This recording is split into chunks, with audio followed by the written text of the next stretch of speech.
समूल काम का नाश, समस्त संबंध विच्छेद, एकमात्र भगवान का आश्रय लेकर भजन करने से हो जाते। घबराना नहीं। प्रार्थना है अपनी तरफ से, 1000 बार फिसल जाए तो 1001 बार भी हिम्मत रखें, पड़े ना रहें। आखिरी श्वास तक हम बाजी जीतने की कोशिश करेंगे, क्योंकि ये खिलाड़ी किसी और के नहीं, हरि के ही हैं। ये काम क्रोध लोभ मोह मद मत्सर किसी और की सामर्थ्य से सामर्थ्यवान नहीं, मेरे स्वामी की ही सामर्थ्य से सामर्थ्यवान है। जिस दिन हमारा अहम धूल दूषित हो जाएगा तो 1000 के बाद भी हम उन पर विजय प्राप्त कर लेंगे। इसलिए किसी भी स्थिति में कोई भी उपासक निराश तो होवे ना। प्रशंसनीय वो है जो इस समय विकार से लड़ रहा है, हर विकार को रौंद रहा है और अपने हृदय की मलिनता को सामने रख रहा है। कौन है हृदय की मलिनता को रखता है? प्रशंसनीय वो है इस समय जो अपने जीवन को संभाल ले। भगवान की असीम कृपा है उन उपासकों पर जो यौवन अवस्था को पवित्र करके चला रहे हैं।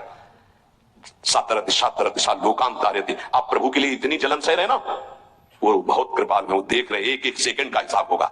आप लोग ऐसा ना समझे कि आप जो कष्ट सह रहे हैं, आप जो जल रहे हैं, आप जो बेगों को सह रहे हैं, तो इसका कोई परिणाम नहीं, भगवान बिक जाएंगे। ध्यान रखना, वो देख रहे हैं, उनके लिए तुम सह रहे हो, उनके लिए सह रहे हो।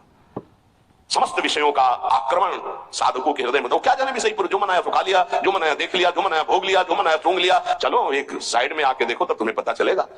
इसलिए हमारी प्रार्थना मानना, कभी भी किसी भी स्थिति में उदास निराश और कदम पीछे मत हटाना।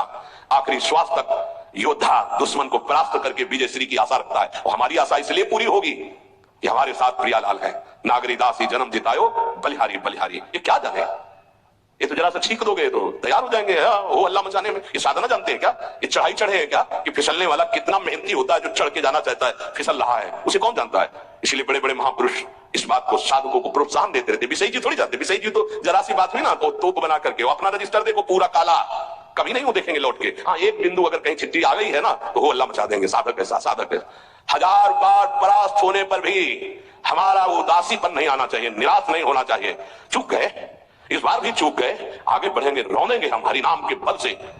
हरस हरिनाम जपत जय। निराशा नहीं आनी चाहिए अंतिम श्वास तक, क्योंकि युद्ध किसी साधारण से नहीं हो रहा। भगवान की शक्ति से संपन्न ये षड विकार हैं, कोई छोटे मोटे। भगवान के पुत्र बने जाकर कृष्णावतार में प्रद्युम्न कौन है? कामावतार, साक्षात काम प्रद्युम्न के रूप में अवतरित हो, भगवान के पुत्र रूप में। ये भगवत शक्तियों से संपन्न है। तो भक्त के ऊपर क्यों आक्रमण करते हैं? उसके अहंकार का नाश करने के लिए, शरणागति पुष्ट करने के लिए। ये अनुभव की बात कह रहा हूं। शरणागति में जहां कच्चाई होती तो वीर योद्धा घेरते हैं आसपास, तो हमारा मन भागता है प्रभु की शरण त्राहिमाम, तो कहते आओ, हम ही ने तो लगाया है इनको। नहीं, हम ना लगाते तो तुम अहंकार से फैल जाते। आओ, सच्ची कह रहे हैं, काम क्रोध लोभ हमारे बड़े सहायक हुए। जब जब ये तीर कमान संधान किए तो भाग पड़े अपने लोग हरिशरणम हरिशरणम, क्योंकि दूसरा रास्ता ही नहीं है। तो प्रणाम है इनको कि इन्होंने भगवान की शरणागति पुष्ट की, इन्होंने भगवान का आश्रय दिलाया। अगर ये चलाते नहीं तो इधर आना ही नहीं होता।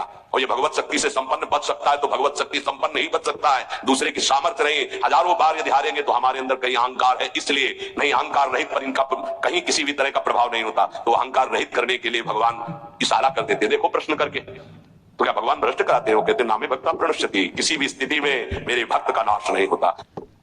उपासक कामना के वशीभूत होने के कारण इस प्रेम का परिचय नहीं प्राप्त कर पाता। ना चाहते हुए भी ये काम पापाचरण करा ही देता है। अर्जुन ने प्रश्न किया था, ये कौन है जो ना चाहने पर भी बलात् जबरदस्ती पाप करा देता है? तो भगवान ने कहा, वो काम है, वो क्रोध है। ये रजोगुण से प्रकट होता है, राग से, और ये महापापी है, अर्थात महापाप कराने वाला है। महासनो, ये कभी तृप्त नहीं होने वाला, चाहे जितना भोग लो। ना चाहने वाली बात ऊपरी है और चाहने वाली बात हृदय की है। संसार शरीरों में भोगने से सुख मिलता है, अंदर बैठा है, और ऊपर से हम कहते हैं कि हम नहीं चाहते थे पर ऐसा हो गया। नहीं, अगर ये बात अंदर बैठ जाए कि हमें नहीं चाहिए ये झूठे सुख, तो फिर कोई परास्त नहीं कर सकता। तो बोलिए जानकारी होने पर भी प्रयोग क्यों नहीं हो पाता? वस्तु, व्यक्ति, क्रिया, स्थान, इससे जो हम सुख चाहते हैं उसे काम कहते हैं। किसी शरीर से, किसी वस्तु से, किसी पद से। इस काम में शब्द तो एक है पर इसके दोष अनंत है। शब्द है काम, और अनंत पापाचरण कराने की इसमें सामर्थ्य है काम में। इसमें अनंत विकार भरे हुए हैं। जब तक मनुष्य के भीतर ये बात बनी रहती है कि शरीर भोग से, वस्तु भोग से, पद भोग से हम सुखी हो जाएंगे, तो ये काम पाप ही कराता रहता है। निर्दोष, निर्विकार, निष्पाप होने के लिए इस काम का मर्दन करना आवश्यक है। सहने से ये नष्ट हो जाते हैं। शास्त्र निषिद्ध कर्म ये काम ही कराता है, प्रारब्ध नहीं कराता। प्रारब्ध से शास्त्र निषिद्ध कर्म जो किए उनका फल आता है सुख दुख। अगर शास्त्र प्रतिपादित है तो सुख आएगा, शास्त्र विरुद्ध है तो दुख आएगा।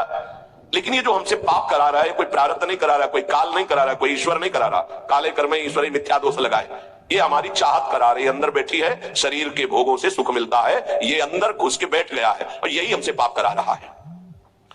तो जब जानकारी हो गई तो फिर पाप क्यों हो रहे हैं? जब जानकारी हो गई कि काम पाप करा रहा है तो हम इस जानकारी का प्रयोग क्यों नहीं कर पा रहे हैं? तो बोले धूमे नाव्रियते वह्निर् यथा दर्शो मलेन च यतोल्बेनावृतो गर्भस् तथा तेने दमावृत।